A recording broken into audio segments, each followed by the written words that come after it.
This is probably my biggest regret by far. For years, I did not do this. I'm actually really disappointed in myself for this one. Hey travel lovers, I'm Jessica. This is a Wanderlust for Life, and in this video, we are talking about what I did wrong when I moved to Amsterdam as an expat. Let's go ahead and get into my failures. Now, I think everybody has to make their own mistakes, and when you move abroad, you're gonna make mistakes as an expat because, well, it's the first time you do something and you're just gonna learn and grow from it. But my hope is that in this video, you will learn from my mistakes and not make those same ones yourself. You'll just make your own. And when you do, let me know down in the comments what you made a mistake on. There are a couple key ones. So these are basically gonna be my top 3 and then I'll go into the rest. But honestly, just spending too much money. Thinking that it's a vacation when you first move here. So Sean and I moved here on our own. We were not moved by a company, so we didn't have that job to start right away. So we really had time. He was applying for jobs. I was kind of exploring, but not really. And yeah, we were just spending too much because it was like, oh, new place. Let's do all these things and do all the expensive things and have nice dinners and all of that. Don't do that. It is your life now. It is a new city where you have to figure out how much things are and what your budget's gonna be for the month and things like that. So just be really cautious. Before you move, you should definitely see how much accommodation will be and things like that. But everything else is really just kind of learn as you go. So I would highly encourage you to kind of maybe spread things out a little bit, have a date night once a week or something like that, but just don't go so hard on the vacation mindset because that could really hurt your wallet. Weirdly, I did not play tourist enough, and Sean and I, we did things, but we didn't do all the touristy things. And I think it was kind of silly because especially if you move to a famous city or a very touristy city, you should do the tourist things so that you know what's going on, why people visit. And I didn't go to the Anne Frank house until 5 or 6 years after I moved here. My mom and my grandma came and we went, but I still haven't been to the small attic chapel, and there's so many things that I haven't done. I really do feel like, especially if you do a date night or something once a week, to do something touristy that you'll enjoy, especially if it's off season because then things are going to be quieter and cheaper. But keep in mind that if you are moving to Amsterdam, getting a museum card is definitely something that you should do. I'm getting ahead of myself, but that will help you, encourage you to explore because you've already paid for it. This is probably my biggest regret by far. I didn't take all the Dutch classes early on. I did get into a 10-week beginner course shortly after Sean started working at his company, but I haven't done it since. I tried to have a private tutor, but then I didn't really know what I wanted from it and it just didn't work out. So I'm doing Rosetta Stone right now, but honestly, it's like the longer you're here, the more you actually kind of don't really know where you fit into classes. So if you are here for a while, or if you've been here for a while and you're just watching this for kicks, I would highly encourage you to go to a language school that will test you first. There will definitely be overlap because you're gonna absorb stuff. So you might kind of know things that are further along, but then you don't know the basics of it. So just have patience. I keep looking into going into a class, but I travel too much. I'm just not around. And they're usually 10 weeks, once or twice a week, and then 1 or 2 weekends. And that's just not something that I can stick with. So if you are like me and you travel a lot for work or something like that, maybe a private tutor is the answer. But in that case, definitely know what you want. If you want to take the inburger exam, which is to become either a citizen, or there are other reasons that you might take it, let them know that, and then they can help you study for it.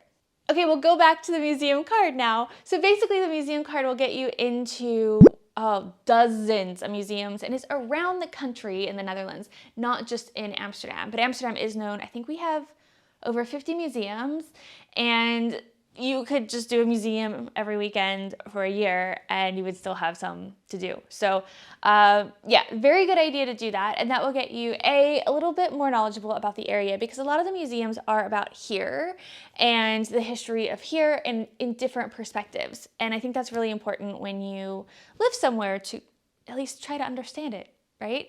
And it gives you something to do with friends, new friends, old friends, your partner. When family comes, you can do that with them without forking out too much money. Because if I'm honest, when people come and visit you, they do want to do the touristy things. So the museum card is a nice way to go ahead, get that out of the way, and then when people come and visit you, you don't have to pay extra. I think I was really good at networking when I first moved here, because I did realize how important that really is to just being happy where you live. But I still don't really think that I networked enough. So different ways that you can do this. First of all, I'm going to leave down in the description, and I'll go ahead and leave it up here for you, how to make friends as an expat. Very important video to watch, because making friends is a key cornerstone of feeling comfortable in your new home, but also networking, so actual professional networking. This can be done in a lot of different ways. In that video, I actually mentioned meetup.com. That's a great way to do it. We also have Toastmasters. If your partner or you work for an international company, they might have events there. It might be career networking. It might be just getting to know other people at the company. But take advantage of those things, because they're usually free. And it's just a great way to meet people who are in a similar situation as you. But also just Google around. There are tons of Facebook groups that you can check out and see if there is something like very, very specific to you, your career, or just your interests. I'm actually really disappointed in myself for this one. It took me a couple months to get on a bike here. Now, I know how to ride a bike, but riding a bike in Amsterdam is a totally different thing. Riding a bike in Paris is a very different thing, and London is a different thing. I wouldn't do it in London. I'm just, no, not with those buses. So it's very intimidating. But my tip for you, if you want to start riding your bike right away, first of all, there are different options. You can buy your bike at a bike shop, at one of the markets. I would not buy them off of Facebook because they're probably stolen.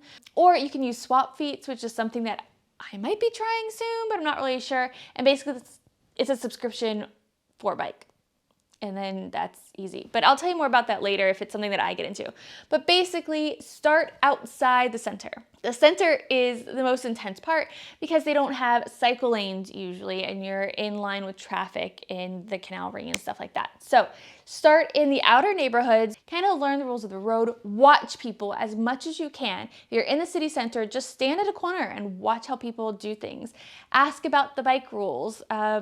They're pretty simple, but you need to know them in order to really get into society. You will make mistakes, you will fall, but everything is very low speed. I have fallen. I was just talking about this on Instagram, actually. 3 times, I think. Once I was sideswiped by a taxi. Yeah, this is gonna make you wanna ride a bike. I was fine, but I dropped my groceries everywhere. And twice I fell for no reason except I tried to get off and my legs were too short and I was at an incline, and so I just kind of went bloop. Very embarrassing because once was at a very busy intersection and once was on a ferry. Anyway, you will fall. It's fine. Just kind of tuck in when you fall and just know that it's kind of inevitable. But honestly, it's very, very, very safe to cycle here. Follow the rules. If you're uncomfortable with something, get off the bike and walk it. It's fine. Nobody judges you for that, but get on as soon as you can. For years, I did not do this, and I really think it was a major mistake because SAD is a real thing. So have you heard of the SAD light, kind of the light that you use in the wintertime to feel like you have sunshine on your skin? Have you heard of that? Well, that is kind of a very important thing here, as well as vitamin D. I'm not a doctor, but generally speaking, most people around here, I assume, everyone I've talked to, takes vitamin D, and a lot of us use a sun lamp. And it is very, very important just because you're probably not getting outside much because it's cold, rainy, windy, snowy, whatever, and it gets dark very early, it stays dark very late. So there's just not as much sunshine to go around. So that is something to think about, and I can recommend the one that I use. I'll leave it down in the description below. But honestly, try it out for yourself. I don't think it's very expensive to wear you shouldn't try it, but see what works best for you, especially if you're maybe used to that. You don't have as big of an effect as it is for a lot of other people.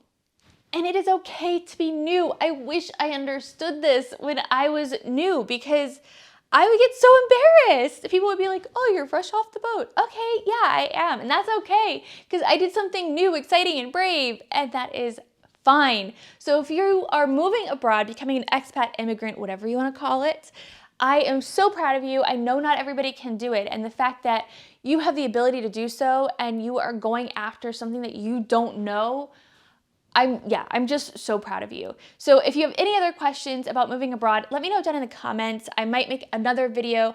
Also, you can join our Patreon. We do a live stream every other month, and you have direct access to me via DMs, so we can chat if you would like to do that. So if you enjoyed this video, please go ahead and give it a like. If you want more expat immigrant videos, definitely subscribe. And also, I travel around Europe a lot and make travel vlogs for you.